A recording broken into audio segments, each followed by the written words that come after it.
बनना है, इसके लिए ना सिर्फ दो चीजें चाहिए, वक्त और रेट ऑफ रिटर्न। और आज हम यही देखेंगे कि इन दोनों पर महारत कैसे हासिल की जाए। तो चलो शुरू करें। चलो एक बहुत ही सिंपल सी रकम से शुरू करते हैं।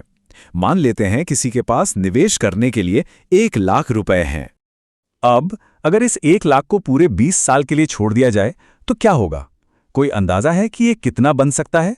तो देखिए, 20 साल के बाद एक फिक्स डिपॉजिट में वही 1,00,000 करीब करीब 4,00,000 बन जाता है।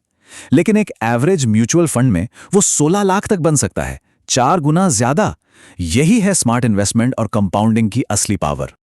लेकिन सुनिए, पैसा बढ़ाने से भी पहले उसे बचाना कहीं ज्यादा जरूरी है। लोग अक्सर गलत निवेश से नहीं, बल्कि अचानक आई किसी इमरजेंसी में अपनी सारी जमा पूंजी गंवा देते हैं। इसलिए किसी भी फाइनेंशियल प्लान की सबसे पहली और मजबूत कड़ी होती है सुरक्षा। और यह सुरक्षा आती है 3 चीजों से, जो एक मजबूत किले की तरह काम करती हैं: health insurance, term life insurance और एक इमरजेंसी फंड। हेल्थ इंश्योरेंस की बात करें तो टियर 1 शहरों में एक परिवार के लिए कम से कम 5 से 6 लाख का कवर तो चाहिए ही, क्योंकि इलाज का खर्चा बहुत तेजी से बढ़ रहा है। और हाँ, एक बहुत जरूरी बात, माता पिता के लिए हमेशा एक अलग पॉलिसी लेनी चाहिए। अब आते हैं टर्म लाइफ इंश्योरेंस पर। सबसे बड़ी गलती जो लोग करते हैं वो है इसे इन्वेस्टमेंट समझ लेना। ये सिर्फ प्रोटेक्शन है, इसलिए गारंटीड रिटर्न वाले महंगे प्लान से बचना चाहिए, क्योंकि वो अक्सर बहुत कम रिटर्न देते हैं। अगला है इमरजेंसी फंड। इसका हिसाब लगाना बहुत आसान है। अपने महीने के जरूरी खर्चों के बारे में सोचें, जैसे घर की ईएमआई, राशन, स्कूल की फीस, बिल। अब उस रकम का 6 से 12 गुना पैसा अलग रखा होना चाहिए। यही वो पैसा है जो मुश्किल वक्त में हमारी ढाल बनता है। तो इस फंड को रखें कहां?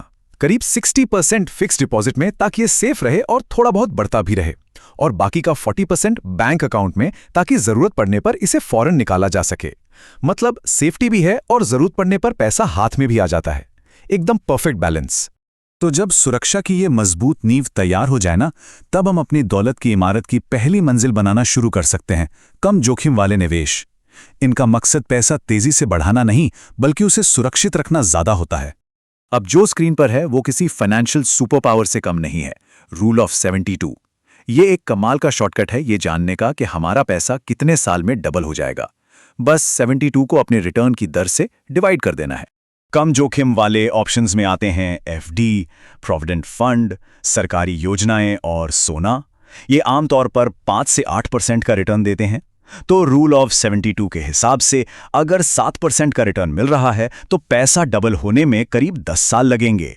धीमा है लेकिन स्थिर है। सोने की बात हो रही है तो एक सवाल, क्या गहने एक अच्छा इन्वेस्टमेंट है? मेरी राय में बिल्कुल नहीं। क्यों? क्योंकि मेकिंग चार्ज और जीएसटी जैसे खर्चों की वजह से उसकी कीमत तो खरीदते ही कम हो जाती है। इन्वेस्टमेंट के लिए डिजिटल गोल्ड, सिक्के या बार कहीं बेहतर ऑप्शन है। चलिए अब थोड़ा आगे बढ़ते हैं और देखते हैं कि हम अपनी दौलत को और तेजी से कैसे बढ़ा सकते हैं। मध्यम जोखिम वाले निवेशों की ओर। यहां थोड़ा जोखिम है, लेकिन दौलत बनाने की असली कहानी भी यहीं से शुरू होती है। लेकिन जोखिम का मतलब क्या है? फाइनेंस में जोखिम का मतलब पैसे का डूबना नहीं होता। इसका मतलब है वोलैटिलिटी, यानी किसी चीज की कीमत में अनप्रेडिक्टेबल उतार चढ़ाव।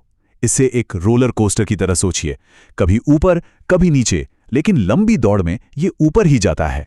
और ये स्लाइड साफ दिखाती है कि रिटर्न का खेल कैसे बदलता है। 7% पर पैसा 10 साल में डबल होता है, लेकिन 15% पर सिर्फ 5 साल में, और 18% पर सिर्फ 4 साल। यही है ऊंचे रिटर्न की असली ताकत। इस कैटेगरी में आते हैं कॉर्पोरेट बॉन्ड्स, लेकिन हमेशा AAA या AA रेटिंग वाले ही चुनें, क्योंकि वो सबसे सेफ माने जाते हैं। फिर हैं debt mutual fund, real estate और इक्विटी म्यूचुअल फंड। ये सब मिलकर 8 से 18% तक का रिटर्न दे सकते हैं।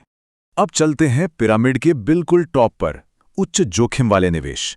यहां रिटर्न की संभावना बहुत ज्यादा है, लेकिन याद रखना, जितनी ऊंची चढ़ाई होती है, गिरने का खतरा भी उतना ही गहरा होता है। तो इस हाई रिस्क जोन में क्या क्या आता है? इसमें मुख्य तौर पर 3 चीजें हैं: स्टॉक ट्रेडिंग और फ्यूचर्स एंड ऑप्शंस, स्टार्टअप में निवेश और क्रिप्टो करेंसी। ये मेरी अपनी स्टार्टअप इन्वेस्टमेंट की कहानी है। 13 निवेशों में से 9 पूरी तरह से फेल हो गए।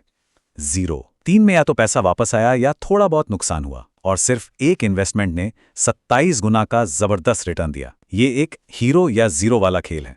स्टॉक ट्रेडिंग की बात करें तो सेबी का डेटा बताता है कि 82% ट्रेडर्स पैसा गंवाते हैं। तो साफ है, ये कोई शौक नहीं बल्कि एक पूरा प्रोफेशन है जिसके लिए गहरी समझ और बहुत सारा अनुभव चाहिए। और क्रिप्टो का क्या?